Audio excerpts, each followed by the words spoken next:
আসসালামু আলাইকুম ওয়া রাহমাতুল্লাহি ওয়া বারাকাতুহু। স্বাগত জানাচ্ছি ইহদা একাডেমির পক্ষ থেকে বাংলা ভাষায় নাহু সরফ শিক্ষা কোর্সে। আপনাদের সঙ্গে আমি আছি তাসাদ্দুক হোসাইন তোহা। আমরা নাহু এবং সরফ সম্পূর্ণ আমাদের নিজের মাতৃভাষা বাংলাতে শিখব ইনশাআল্লাহ। আমরা যে কোনো ভাষা মুখ দিয়েই উচ্চারণ করে থাকি, তবে আমরা যেগুলো উচ্চারণ করি, আমি লিখি এখানে, আমি লিখি আমাদের কথা। আমরা যত কথা বলি এই কথাগুলো দুই প্রকার, খেয়াল করবেন কিন্তু। দেখেন, আপনি আপনার আম্মুকে ছোটবেলায় বলছেন না, আম্মু আমাকে একটু ভাত টাত দিন। এই যে আপনি বললেন টাত, হ্যাঁ, বা আমি যদি বলি আমি কলম টলম দিয়ে লিখতেছি, টলম, এটার কোনো অর্থ আছে বলেন? নাই। তার মানে আমরা যে কথা বলি এটা দুই প্রকার, একটা হচ্ছে কি অর্থ আছে, আমি বাংলাতে লিখি অর্থ আছে, একটা হচ্ছে অর্থ নাই। হ্যাঁ, তো যেটার অর্থ নাই সেটার আমাদের কোনো আলোচনা নাই। আমাদের আলোচনা বিষয় হচ্ছে যেখানে অর্থ আছে। তো আমাদের কথা দুই প্রকার, অর্থ আছে, অর্থ নাই। যেগুলোর অর্থ আছে এগুলো দেখেন তো কয় প্রকার হতে পারে। আমি বললাম কলম, আমি বললাম আমার কাছে আছে অনেকগুলো কলম। তো যখন বললাম কলম তখন কিন্তু মাত্র একটা শব্দ, আর যখন বললাম আমার কাছে আছে অনেকগুলো কলম তখন কি হলো বলেন তো? একাধিক, একের অধিক। তো আমাদের বাংলা ভাষায় আপনি যদি একটা বাক্য বলেন যে আমি যদি বলি যে আমার কাছে আছে একটা কলম, তো এই যে একটা বাক্য বললাম, এই বাক্য কিন্তু কিভাবে হয়েছে? আমার কাছে আছে এমন অনেকগুলো শব্দ শব্দ শব্দ মিলে একটা বাক্য তৈরি হয়েছে না? তো আমাদেরও এই যে একাধিক, যেটা এটা এই একক শব্দ অনেকগুলো মিলে একাধিক একটা বাক্য বা বাক্যের অংশ গঠিত হবে। তো আমাদেরকে প্রথমে আগে এই একক শব্দ চিনতে হবে যে আমাদের আরবি ভাষায় এই যে যত বাক্য আছে, যেমন আমাদের ইংলিশে পার্টস অফ স্পিচ, তো আমাদের আরবিতে এই প্রত্যেক আয়াত বা প্রত্যেক আরবি বাক্য যদি ভেঙে শব্দে শব্দে আলাদা করা হয়, তাহলে আমরা মাত্র তিনটা জিনিস পাবো। কয়টা জিনিস বলেন? তিনটা জিনিস। কি কি সেটা? সেটা হচ্ছে, একটা হচ্ছে এসএম, একটা হচ্ছে ফেল, একটা হচ্ছে হরফ। আমরা পার্টস অফ স্পিচ যেমন 8 প্রকার পাই, আমরা আরবিতে মাত্র 3 প্রকার পাবো। তাহলে আমরা বলতে পারি যে আমরা মুখ দিয়ে যেটা উচ্চারণ করি সেটা তো আমরা এখানে কথা লিখেছিলাম, আমরা একটু আরবি পড়ি এবার। আমরা এটাকে বলতে পারি লফজ। আমাদের মুখ দিয়ে যেটা উচ্চারিত হয় সেটাই কি? লফজ। এখন এটা দুই প্রকার, একটা হচ্ছে অর্থ আছে, অর্থ নাই। যেটার অর্থ নাই সেটাকে আমরা বলবো হচ্ছে মুহমাল। কি বলবো বলেন তো? মুহমাল। আর যেটার অর্থ আছে সেটাকে বলবো মাউদু। তো যে আমাদের এখানে কথা হয়েছিল যেটার অর্থ নেই সেটা আলোচনা হবে না, অর্থাৎ মুহমালের কোনো আলোচনা নাই, মাউদু এর আলোচনা আছে। মাউদু যেটা অর্থ বলতে এটা দুই প্রকার, একটা হচ্ছে একক অর্থ, শব্দ, এক কথায় শব্দ, আর একটা হচ্ছে কি একের অধিক। তো যেটা একক শব্দ এটাকে বলবে মুফরাদ বা কালিমা, মুফরাদ। আর একাধিককে বলবে মুরাক্কাব। তাহলে আমরা যদি এখানে বলি মুখ দিয়ে যেটা উচ্চারণ হবে সেটাই লফজ। এটা দুই প্রকার, মাউদু, মুহমাল। মাউদু দুই প্রকার, মুফরাদ, মুরাক্কাব। মুফরাদ অর্থাৎ একক শব্দ দুই প্রকার, এসএম, ফিল, হরফ। এবার আসেন আমরা এগুলো বিস্তারিত জেনে নিই। এসএম এটা কিন্তু 80%, খেয়াল করবেন কোরআন শরীফে বা অন্যান্য সকল আরবি কিতাবাদিতে। ফেল এটা 15% এবং হরফ 5%। এজন্য আমাদেরকে এইগুলো ভালো করে শিখতে পারলে আমরা একের অধিক শব্দ পাশাপাশি বসালে এটা গঠিত হয়ে যাবে। তো যেহেতু এটা 80%, অনেক বেশি, সব থেকে বেশি, এজন্য আমরা প্রথমে এটা নিয়ে কথা বলবো ইনশাআল্লাহ। যে আমরা সবকিছু মুছে দিয়ে এখন আমরা এসএমটা লিখলাম। এসএম কি? কোনো কিছু নামকে এসএম বলে, অথবা বলতে পারি আমরা দুই চোখে যা দেখি সবই এসএম। পঞ্চ ইন্দ্রিয় দ্বারা যেগুলো অনুভব করি সেগুলো এসএম, যেমন স্বাদ, গন্ধ, এগুলোও কিন্তু এসএম। এখন আমরা আরো কিছু পরিচয় জানি বাংলাতে, এরপরে ইনশাল্লাহ আমরা আরবি শিখব। আমি যদি দেখি দুটো শব্দ এক জায়গায় করেছি, একসাথে করলে মাঝখানে র বা এর সম্পর্ক, যেমন আমি যদি বলি জায়েদের কলম, জায়েদের কলম, জায়েদ এবং কলম দুটো শব্দ, মাঝখানে একটা র বা এর আসছে। মসজিদের দরজা, মাদ্রাসার ছাত্র, এমন ভাবে হতে পারে আরো বেশি, দুই তিন শব্দের মাঝে যদি র বা এর থাকে, যেমন মাদ্রাসার দরজার তালা।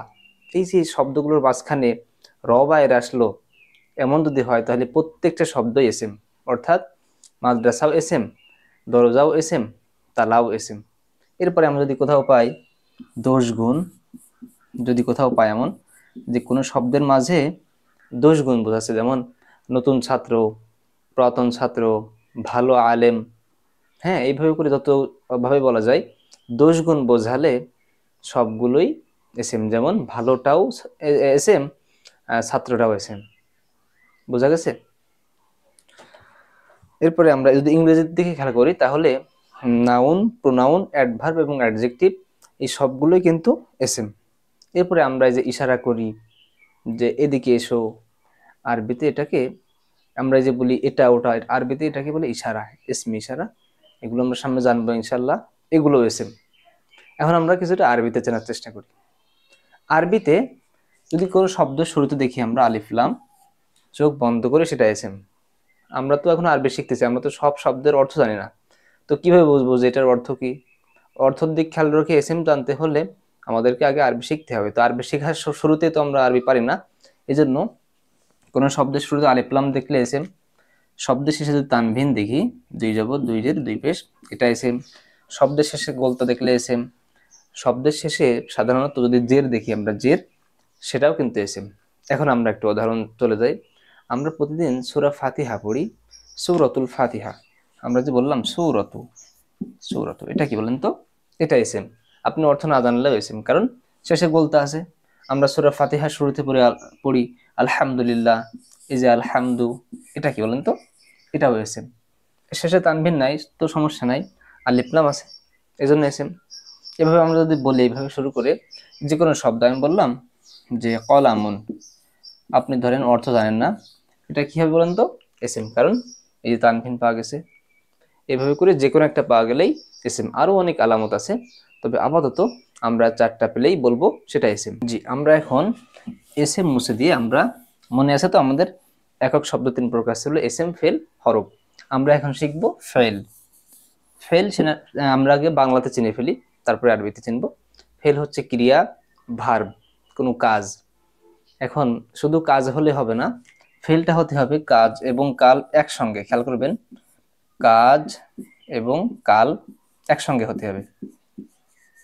যেমন আমি যদি বলি যে আমি ভাত খাবো, এখানে লিখলাম খাবো, দেখেন অবশ্যই একটা কাজ এবং খাবো ভবিষ্যৎ বোঝাচ্ছে, তাহলে কাজ এবং কাল এটা কিন্তু একসঙ্গে আসতে হবে, তাহলে ফেল হবে। কিন্তু যদি শুধু কাজ আসে বা শুধু কাল আসে, সেক্ষেত্রে কিন্তু এসএম হবে। যেমন আমি বললাম খাওয়া, এটা একটা কাজ। আবার আমি বললাম আগামীকাল, এটা কিন্তু একটা কাল। এমন হলে কিন্তু ফেল হবে না, বরং এসএম হবে। খাওয়া এটাও এসএম, আগামীকাল এটাও এসএম, কিন্তু আমি যদি বলি খাবো, তাহলে কিন্তু ফেল হয়ে যাবে। আমরা এখন এটা আরবিতে আলামত চিনব। কিভাবে ফেল চিনব? এটা আমরা চেনার জন্য একটা মজার গল্প বলে থাকি, যে ধরেন আপনি বিবাহিত এবং আপনি খুবই রাগী, আপনি একজন ছেলে। এখন আপনি বাজার থেকে বাসায় আসছেন, আসার পরে আপনার ওয়াইফ, উনি আপনাকে বলতেছেন যে তুমি এটা পারো না, এটা করো না, বাজারঘাট আনো না, আপনাকে খুব মানে কিছু বলেছে, এমন কিছু যেটাতে শুনে আপনার মাথা গরম হয়ে গেছে। এখন আপনি গ্রামের ভাষায় আপনি তাকে বলতেছেন তোমাকে এত কিছু এনে দিতে, তোমার আতাই না, আমাদের যশোরের ভাষায় এটা বলে অনেক মুরব্বীরা, যে আতাই না। এই যে আমরা বললাম আতাই না, আরবিতে লিখলাম। এটা যদি আমরা আলাদা আলাদা করি, যে আমরা, আপনি যেটা দিয়ে বকা দিলেন সেটা কিসের সমন্বয় ছিল? আলিফ, তা, ইয়া, নুন। এখন এই শব্দগুলো আমরা আলাদা আলাদা করে চারটে অক্ষর পেলাম। কোনো শব্দের শুরুতে যদি আমরা এই চারটা অক্ষর পাই, যে আলিফ, তা, ইয়া, নুন, সেটাকে আমরা বলবো ফেল। যেমন আমি বললাম যে ইয়াফ আলু, কি বললাম? ইয়াফ আলু, এটা কি হবে বলুন তো? এটা ফেল হবে, কারণ শুরুতে ইয়ে আসছে, ওই যে আতায় না বললাম, বোঝা গেছে? এর বাইরে আরো আসতে পারে লাম, লাম্মা, হ্যাঁ আরো কয়েকটা আছে, লাম, লাম্মা, আনলান ইত্যাদি, অত বেশি লাগবে না, মোটামুটি এইগুলো। এর বাইরে কিছু তিন অক্ষর বিশিষ্ট আছে, সেগুলো আমরা যখন সরফের আলোচনা করব ইনশাল্লাহ ক্লিয়ার হয়ে যাবে। এটা হচ্ছে মোটামুটি ফেলের আলোচনা। তৃতীয়টা মনে আছে তো? আমাদের যে শব্দ ছিল, তৃতীয় নম্বরটা হচ্ছে হরফ। হরফটা কি? আপনি বলতে পারেন হরফ, আরবি হরফ 29টি, না সেটা না, সেটা তো ওটাকে বলবে হারফুন, 29টি, এটা হচ্ছে হারফুন, আর এটা হচ্ছে হরফুন। হরফ এটা হচ্ছে এমন যে এটার নির্দিষ্ট তেমন কোনো অর্থ নাই, পরিপূর্ণ অর্থ আসে না। যেমন আমি বললাম ফি, মানে মধ্যে। আপনি বলেন তো কার মধ্যে? ঘরের মধ্যে নাকি কোথায়, কিসের মধ্যে? বাজারের মধ্যে? পরিপূর্ণ অর্থ আসতেছে না। যখন আপনি বলবেন যে হ্যাঁ এটা হচ্ছে মাদ্রাসার মধ্যে, তখন কিন্তু একটা পরিপূর্ণ অর্থ আসবে। অর্থাৎ হরফটা এমন যেটা পরিপূর্ণ অর্থ নাই, এটাকে হরফ বলে। এটা নির্দেশ কয়েকটা আমরা আস্তে আস্তে মুখস্থ করে নেব, ইনশাল্লাহ হয়ে যাবে। জি আলহামদুলিল্লাহ, আমরা তাহলে এসএম ফেল হরফ এই তিনটার পরিচয় জানলাম। দেখি এবার আমরা চিনতে পারি কিনা। আলহামদু, দেখেন তো শুরুতে আলিফ লাম আছে, তাহলে কি বলেন তো? এসএম। জি এসএম এটা। লিল্লাহি লাম জ্বর, এটা হরফ, হরফে জার হরফ আর কি। এটা আমরা আস্তে আস্তে চিনবো হরফটা। হ্যাঁ লিল্লাহি, এই যে জের আছে, জের থাকলে কি হবে বলেন তো? এসএম। রব্বি জের আছে এসএম। আল আলামিন আলিফ লাম আছে, এটাও কি এসএম। আর রহমানি আলিফ লামও আছে আবার জেরও আছে, এটাও এসএম এটাও এসএম। মালিক এসএম, ইয়াউম এসএম, জের আছে কিন্তু, দিন আলিফ লাম আছে। ইয়াকা এটাও এসএম, এটা কি আপনি এসএম? সামনে বলবো ইনশাআল্লাহ। আচ্ছা না আবুদু, দেখেন তো আলিফ তা ইয়ানুন মনে আছে? তাহলে কি হবে বলেন তো? জি, তাহলে ফেল হবে। ও ইয়াকা, এই যে ওয়াও এটাও হরফ, ইয়াকা এটাও এসএম। নাস্তাইন নুন আছে না, তাহলে ফেল। মাশাআল্লাহ, এইভাবে আপনি পুরো কোরআনের সাথে সম্পর্ক গড়ে তুলুন। দেখুন আপনি এখন ইনশাআল্লাহ আল্লাহ তাআলার কথা বুঝতে পারবেন যে কোনটা এসএম, কোনটা ফেল, কোনটা হরফ। এরপরে এখন একটা লিখি, ফাতিমা। বলেন তো এটা এসএম ফেল নাকি হরফ? জি নিশ্চয়ই ঠিক বলছেন, এটা এসএম, কারণ নির্দিষ্ট একটা নাম। হ্যাঁ ঠিক বলছেন। এখন আসেন আমি এই ফাতিমাকে নিয়ে একটা গল্প বলি, তবে মিলে গেলে কিন্তু আমার দেশ না। আমি অন্য এক ফাতিমার কথা বলতেছি। সেটা হচ্ছে আপনি আর আপনার দুই বন্ধু দাঁড়িয়ে আছেন, তিনজন আপনারা। তো আপনার এই বন্ধু বলতেছে আমাদের এই বোন ফাতিমাকে দেখি যে এই যে একটা কি দাঁড়ায় আছে, ছাত্রী দাঁড়ায় আছে, সে ড্রেস পরা, মাদ্রাসার বোরখা পরা। তো উনি বলতেছেন যে আপনার বন্ধু বলতেছে একটা ছাত্রী দাঁড়ায় আছে। তো আপনার 2 নম্বর বন্ধু উনি বলতেছেন যে না, ও তো মনে হচ্ছে একটা কোনো যানবাহনের অপেক্ষায় আছে, তাহলে ছাত্রী না, ওকে আমি বলবো যাত্রী। এখন আপনি বললেন যে না, আরে কিছুদিন আগে এর পরিবার থেকে আমার বাড়ির লোকজন গেছিল, ও ছাত্রীও না ও যাত্রীও না, ও আমার পাত্রী। বুঝতেছেন? তাহলে আপনারা বলেন এই ছাত্রী, যাত্রী, পাত্রী বললাম, কয়জনকে বললাম? একজনকে বললাম না? হ্যাঁ একজনকে বললাম, কিন্তু কিভাবে হলো? দৃষ্টিকোণ ভেদে আলাদা হলো। এ অন্য দৃষ্টিকোণ থেকে বলতেছে, ইনি অন্য দৃষ্টিকোণ থেকে, আপনি অন্য দৃষ্টিকোণ থেকে, কিন্তু লোক কিন্তু একজনই। এবার আমরা ওদেরকে বলি এটা এসএম, ঠিক এসএম ঠিক আছে, কিন্তু আমি যদি বলি এসএমটা 1 বছর 2 বছর নাকি বহু বছর? ফাতেমা বলে কি আপনি 2 ফাতেমাকে বোঝেন? না একজনকে বোঝেন, তাহলে এটা 1 বছর। আচ্ছা আমি যদি এখন আপনাকে বলি যে বলেন তো যে ফাতিমা এটা পুরুষ না মহিলা? অবশ্যই মহিলা। হ্যাঁ মহিলা। আচ্ছা আমি যদি আপনাকে বলি বলেন তো ফাতিমা এটা বললে আপনি নির্দিষ্ট কাউকে বোঝেন নাকি অনির্দিষ্ট কাউকে বুঝবেন? আপনি বলবেন যে হ্যাঁ ফাতিমা বললে নির্দিষ্ট কাউকেই বোঝা যায়। তাহলে আমি যদি বলি এখন যে আপনি একই জনকে এতগুলো প্রকার কেমনে করলেন? হ্যাঁ এটা হচ্ছে দৃষ্টিকোণ ভেদে আমরা আলাদা করলাম। তাহলে বলতে পারি যেটা এসএম এটা বিভিন্ন দৃষ্টিকোণ থেকে বিভিন্ন প্রকার। জি আলহামদুলিল্লাহ, আমরা ফাতিমার গল্প থেকে একটা বিষয় পরিষ্কার হলো আমাদের যে এসএম বিভিন্ন দৃষ্টিকোণ থেকে বিভিন্ন প্রকার হতে পারে। যেমন আমরা একটা দৃষ্টিকোণ দেখি, এসএম লিঙ্গ ভেদে 2 প্রকার। প্রত্যেকটা এসএম হয় পুরুষ হবে, না হয় মহিলা হবে। এখন আমরা এটা বোঝার আগে একটা গল্প শুনে আসি, ছোট্ট একটা গল্প। মনে করেন আপনার বন্ধু জায়েদ আপনাকে বাজারে পাঠিয়েছে। জায়েদ বলেছে যে বন্ধু আমার মামা আসতেছে, তুমি একটু রিসিভ করে নিয়ে আসো। তো আপনি বাজারে যে অপেক্ষা করতেছেন, যে বাসটা আসতেছে, আপনি ওখান থেকে যাত্রী নামলেই জিজ্ঞাসা করতেছেন আপনি কি জায়েদের মামা? এইভাবে কথা বলতে বলতে একটা পর্যায়ে একজন আপনাকে রাগ করে এসে চর মেরে বলতেছে যে কোত্থেকে আসে এসব, হ্যাঁ রাগ করেছে খুব, যে আমি বের হলাম বাড়ি থেকে, এসে কে বলে জায়েদের মামা নাকি আমি। তো কিন্তু যদি জায়েদ সাহেব আপনাকে বলতেন যে বন্ধু বাজারে যে দেখবা যে একটা লোক আসতেছে, যার হাত একটা কাটা এবং সাদা রঙের পাঞ্জাবি পরা, উনি আর মামা, তাহলে আপনি কি করতেন বলেন তো? আপনি সবার কাছে জিজ্ঞাসা করতেন না যে আপনি জায়েদের মামা কিনা, বরং আপনি দেখতেন যে কার হাত কাটা অথবা কার সাদা পাঞ্জাবি পরা। তেমনই আমরা যদি প্রত্যেকটা শব্দ খুঁজতে যাই যে কোন শব্দ পুরুষ কোন শব্দ মহিলা, তাহলে কিন্তু একটা বিস্তার আলোচনার বিষয়। বরং আমরা কি করব, আমরা শুধুমাত্র যে কোনো একটা চিনব। আমরা যদি শুধু মহিলা এসএম গুলো চিনি, তাহলে যে শব্দের ভিতরে মহিলাদের বৈশিষ্ট্য পাওয়া যাবে, বা যে শব্দটা নিশ্চিত হতে পারবো যেটা মহিলা, সেটা তো মহিলা হলো। আর বৈশিষ্ট্য না পাওয়া গেলে সেটা পুরুষ। কেন পুরুষ? কারণ মহিলাদের আলামত পাওয়া যায়নি। তাহলে আমরা আগে এটা আরবি বলে দিই। মহিলা এটা হচ্ছে মুয়ান্নাস, এটা হচ্ছে মুয়ান্নাস, আর পুরুষ এটা হচ্ছে মুযাক্কার। এবার আসেন আমরা একটু বাংলাতে আগে চিনে নিই। যে কোনো মেয়েদের নাম, এগুলো মুয়ান্নাস, মেয়েদের বৈশিষ্ট্য। হ্যাঁ উম্মুন, এমন যেসব বৈশিষ্ট্য আছে এগুলো মুয়ান্নাস। কোনো গোত্রের নাম যেমন কুরাইশ, শহরের নাম, হ্যাঁ, এগুলো সব কি মুয়ান্নাস। আচ্ছা, আমরা তো মোটামুটি চিনলাম। এখন কথা হচ্ছে আরবিতে চিনে ফেলি আমরা, কারণ আমরা তো আরবি শিখবো। আরবিতে দেখি কিভাবে চেনা যায়। যে কোনো মেয়ের নাম এটা তো মুয়ান্নাস, এবং সাধারণত আমরা একটা আলামতি পড়ি, কোনো শব্দের শেষে গোলতা থাকলে সেটা মুয়ান্নাস। এবার আসেন, আচ্ছা আমি লিখলাম এখানে ফাতিমা, খেয়াল করবেন কিন্তু ফাতিমা, এবং আমি এখানে লিখলাম সাজারাতুন, বলতে আছে, দুটোই মুয়ান্নাস। এখন আপনি বলেন তো, ফাতিমা যেমন মুয়ান্নাস, সাজারাতুনটা কি এরকম মুয়ান্নাস? নিশ্চয় না। তাহলে বোঝা গেল মুয়ান্নাসটা দুই প্রকার, একটা হচ্ছে প্রকৃত, একটা হচ্ছে অপ্রকৃত। এটা আমরা কিভাবে চিনবো? সহজভাবে বুঝে নিই। যদি দেখি যে এমন মুয়ান্নাস যার বিপরীতে পুরুষবাচক প্রাণী আছে, সেটা প্রকৃত মুয়ান্নাস। যেমন ফাতিমা একজন মেয়ে, তার বিপরীতে কি ছেলে জাতি আছে, পুরুষ জাতি আছে, কিন্তু গাছ এর বিপরীতে কিন্তু নাই। তাহলে মুয়ান্নাসটা কয় প্রকার? দুই প্রকার, প্রকৃত এবং অপ্রকৃত। বা আমরা আরেকভাবে বলতে পারি, যে প্রাণী বাচ্চা দেয় বা ডিম দেয় সেটা হচ্ছে প্রকৃত মুয়ান্নাস। যেমন আমরা বলতে পারি গাভী, মানে মেয়ে গরু, এর বিপরীতে কি আছে? পুরুষ গরু আছে। বা পাখি, মেয়ে পাখিগুলো কি ডিম দেয়, এর বিপরীতে পুরুষ পাখি আছে। এগুলো হচ্ছে প্রকৃত মুয়ান্নাস। মূলত আমাদেরকে চিনতে হবে মুয়ান্নাস আমরা চিনতে পারি কিনা, সেটা হচ্ছে মেইন বিষয়।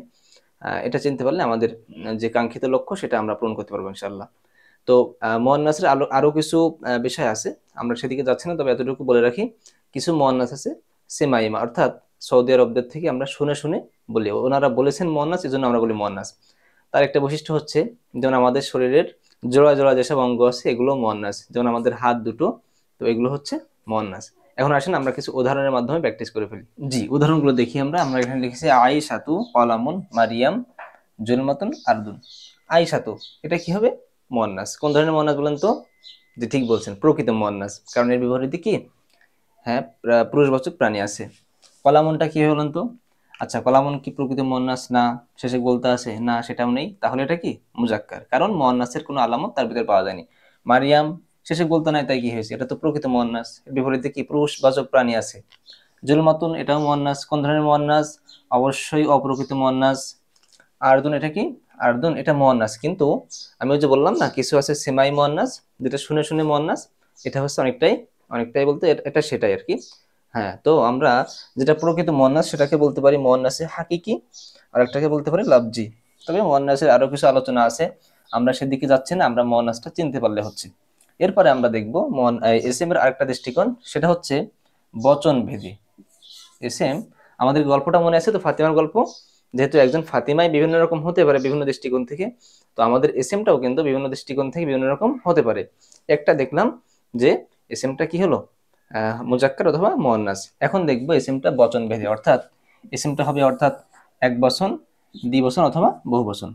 এসএমটা হয় এক বচন হবে, না হয় কি দ্বিবচন, আর না হয় বহু বচন। আমার ডাক্তারি হাতের লেখা বুঝতে পারতেছেন কিনা এটা একটা বিষয়। হ্যাঁ, বহু বচন। এখন দেখেন যে আপনারা যদি আজকে মনোযোগ দেন তাহলে আশা করি প্রত্যেকটা বিষয় ইনশাল্লাহ একদম ক্লিয়ার হয়ে যাবে। দেখেন, প্রত্যেকটা শব্দ সাধারণত এক বচন থাকে। আমরা সহজ একটা উদাহরণ দিয়ে লিখি, আমরা যেহেতু মুসলমান, আমরা মুসলিমুন দিয়ে লিখি, এটা এক বচন, ঠিক আছে। এখন দ্বিবচন করতে হলে খুব সহজ, আমরা আলিফ নুন যোগ করব, নুনটাকে দেব জেদ যুক্ত, তাহলে কি হবে? মুসলিমানে, মুসলিমানে। এবার আপনি সবগুলো যোগ করেন, কলামুন কলামানে, কিতাবুন কিতাবানে, মাদ্রাসান মাদ্রাসাতানে, আলিফ নুন জের যুক্ত। এক বচন এবং দ্বিবচন এখানে কোনো সমস্যা নাই। আমাদের শিখতে হবে বহু বচন। এটা নিয়ে আমাদের অনেক সময় অনেকের এটা নিয়ে বেশ সমস্যা থাকে। ইনশাল্লাহ আজকে থেকে আপনাদের ইনশাল্লাহ কোনো সমস্যা থাকবে না ইনশাআল্লাহ তাআলা। দেখেন, এক বচন দ্বিবচন, অবশ্য দ্বিবচন মুসলিমাইনে হবে, সেটা আমরা সামনে এরাবে বলবো, আগের থেকে দরকার নাই। তো এই এক বচন দ্বিবচন যদি বুঝে থাকেন, আমরা আরবিটা লিখে ফেলি। এক বচনকে বলবো ওয়াহিদ, দ্বিবচনকে তাসনিয়া, আর বহুবচনকে জমা। এখন আমাদের যেহেতু জমাতে বা বহুবচন একটু আলোচনা করতে হবে, এজন্য আমরা মুছে দিয়ে জমাটাকে এখানে লিখি, কিন্তু আপনাদের এই ছকটাকে তো মাথায় রাখতে হবে। আমরা এটাকে মুছে এখানে হাইলাইট করতেছি জমা, খেয়াল করবেন, জমা বা বহুবচন। আমি দুটো বহুবচন লিখি, আপনারা খেয়াল করবেন। রজুলুন মানে একজন পুরুষ, এর বহুবচন হচ্ছে রিজালুন। আরেকটা জমা আমি লিখি, মুসলিমুন, এর জমা হচ্ছে মুসলিমুনা। একটা জিনিস খেয়াল করেন তো, রজুলুন এটা কেমন ছিল, খুব মনোযোগ দিবেন কিন্তু, র জিম লাম, কিন্তু বহুবচনে কি হলো, র জিম, এই জিমটার পর একটা আলিফ এসে ভেঙে আলাদা হয়ে তারপরে লাম দেওয়া হলো, তার মানে এক বচনের যে গঠনটা ছিল সেটা কিন্তু ভেঙে গেছে, খেয়াল করলেন। কিন্তু মুসলিমুন দেখেন, মুসলিমুন মিম সিন লাম মিম, মিম সিন লাম মিম, এরপরে অনন যুক্ত হয়েছে। তাহলে কি হলো, জমাটা কয় প্রকার হলো, দুই প্রকার। একটা হচ্ছে জমাটা ভেঙে গেল, আরেকটা হচ্ছে জমাটা ভাঙলো না। তাহলে আমরা একটু মজা করে লিখতে পারি, ভালো জমা, একটা হচ্ছে ভালো জমা, হ্যাঁ ভালো, একটা হচ্ছে ভাঙা জমা। এটা তোটুকু বুঝে আসছে কিনা? ভাঙা জমা কেমনে হলো, ওই যে প্রথম এক বছরের যে গঠন ছিল সেটা ভেঙে যায়নি, সরি ভেঙে গেছে, যে ভাঙা জমা হলো। আর ভালো জমা কেমনে হলো, ওই যে এক বছরের যে গঠন সেটা ভাঙেনি, বরং সেটা ঠিক রেখে তার সাথে কিছু যুক্ত হয়েছে। এই দুই প্রকার আশা করি বুঝেছেন। জি, তাহলে আমরা দেখলাম যে জমাটা দুই প্রকার হলো, একটা হচ্ছে আমাদের ভাষায় ভালো জমা, ভাঙা জমা। আমরা এবার একটু বোঝার চেষ্টা করি, আমরা ভালো জমাটার প্রকার পড়ে নিই। এটা পড়ার আগে আমি আপনাদেরকে যদি বলি যে আমরা আগেবার বললাম মুসলিমুন থেকে মুসলিমুনা হলো, তো মুসলিমুন ছিল এক বচনে, এটা কি বলেন তো? আগে যে প্রকার পড়লাম মুজাক্কার মুয়ান্নাসের প্রকারে, কোনটা বলেন তো, এটা পুরুষ না মহিলা? যে ঠিক বলছেন, মুজাক্কার, অর্থাৎ পুরুষ। কারণ কি, এটা কোনো মহিলাদের নাম না, শেষে কোনো গোলতাও নাই। এবার আসেন, আমরা যদি এটাকে মুয়ান্নাস বানাতে চাই, অর্থাৎ মহিলা বানাতে চাই, তাহলে কি করব, খুব ইজি, সেটা হচ্ছে এই শেষে একটা গোলতা দেব, মুসলিমাতুন। আচ্ছা, আমরা জমার আলোচনা করতেছি, এটা একটু না বুঝে আসলে বুঝতে সমস্যা হবে। তাহলে আমরা যদি এখন বলি এটা কি, তাহলে বলেন তো, এটা হচ্ছে মুয়ান্নাস। আবার আমরা যদি বলি মুমিনুন, হ্যাঁ মুমিনুন, এটা কি বলেন তো, এটা মুজাক্কার। তাহলে এর মুয়ান্নাস কি বানাবো, কেমনে বানাবো, মুমিনাতুন। এখন মুসলিমুন মুমিনুন থাকলে তো মুসলিমুনা, এই যে আগে যেমন ছিল, এই যে মুসলিমুন, এই জমা কি ছিল, মুসলিমুনা। তার মানে যদি মুমিনুন লিখি, মুমিনুন, এ জমা হবে মুমিনুনা। কিন্তু এই যে মুসলিমাতুন মুমিনাতুন যদি আমরা এমন বানাই, অর্থাৎ আমরা যদি মুসলিমুনটারে আমরা মুয়ান্নাস বানাই, তখন এটা জমা কিভাবে হবে দেখেন আপনি, আমরা সামনে পড়বো এগুলো, যে এটা মিম মুলক্ষণ না, তা মুলক্ষণ না, এখন আর দরকার নেই। তো আপনি এতটুকু তো দেখলেন যে মূলত এটা ছিল মুসলিমুন, আমরা তো তা পরে যুক্ত করছি, তাই না? তো এই তাটা বাদ দেবো আমরা, দিয়ে এখানে আলিফ এবং লম্বা একটা তা যুক্ত করব, তাহলে এটাও বহুবচন হবে।